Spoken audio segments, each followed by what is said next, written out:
Dia 13 de maio, completamos hoje 132 anos de abolição da escravidão.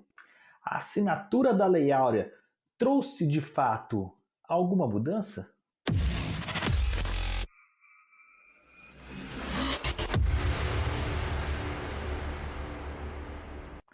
Olá, meus queridos e queridas, tudo bem com vocês? Antes de mais nada, se inscreva aqui no canal, deixe o seu like, comentários. Eu sou o professor Matheus e esse é mais um História Pergunta. Hoje nós vamos falar sobre o fim da escravidão. É claro, a famosa princesa Isabel, de fato, ela acaba com a escravidão ao assinar o decreto 3.353 de 13 de maio de 1888. Juridicamente falando, naquela data acontece o fim da escravidão. É a verdade, não minto. Porém, o que nós vamos colocar aqui hoje são as consequências pelo fim da escravidão. Do ponto de vista político e principalmente social, nós presenciamos consequências da escravidão e do processo de abolição dessa escravidão até os dias atuais. O processo de abolição no Brasil é algo que não tardaria a acontecer.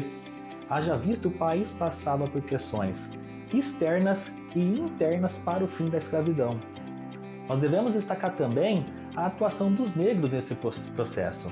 Nós não devemos olhar apenas para o movimento de elite, mas a ação dos negros também nesse processo, com revoltas, rebeliões, ataques a engenhos, os quilombos que são símbolos de resistência durante todo o período de escravidão do país. A escravidão no Brasil durou séculos, né? E isso acabou gerando uma cultura escravista dentro do país e uma dependência muito grande dessa mão de obra. No entanto, o Brasil ele é o último país da América a abolir oficialmente a escravidão. Portanto, a questão que eu trago aqui para a gente discutir é o problema de como foi feita essa abolição. É preciso ter um olhar muito crítico quanto à ação da princesa Isabel. Primeiro, que ela não era abolicionista. Segundo, que o seu ato não pode ser visto como um ato de bondade. Vale destacar que um ano após a abolição, 1889, teorias racistas foram implementadas no Brasil.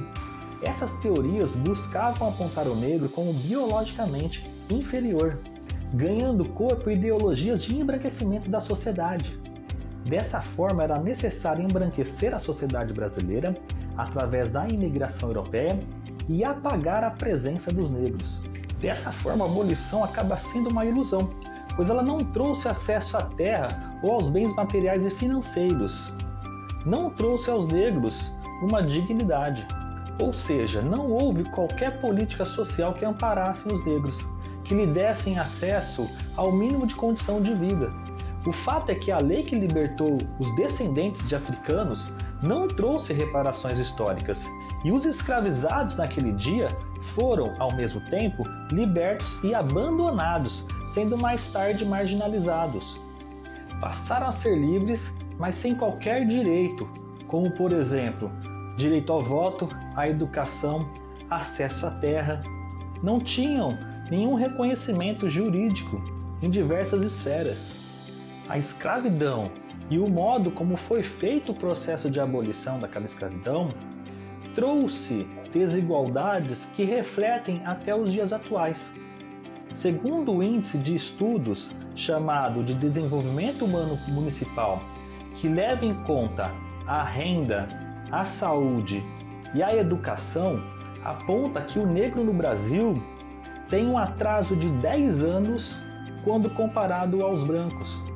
As desigualdades que nós presenciamos nos dias atuais, seja ela de ordem econômica, de ordem política e principalmente de ordem social, essa grande massa populacional que vivem nas periferias, que muitas vezes não tem acesso às condições básicas de saúde, tudo isso nos mostra, além de um passado escravista, além dessas consequências de um passado escravista, nos mostra a diferença de inserção social produtiva e de oportunidades pós-escravidão entre brancos e negros. Nesse sentido, vale a pena destacar que nas últimas décadas o país desenvolveu as chamadas políticas afirmativas. Essas políticas elas visam reparar a história, tentar diminuir essas desigualdades, proporcionando para as camadas mais desfavorecidas meios e condições de acesso a bens e serviços, à educação, ao trabalho, de uma maneira mais igualitária.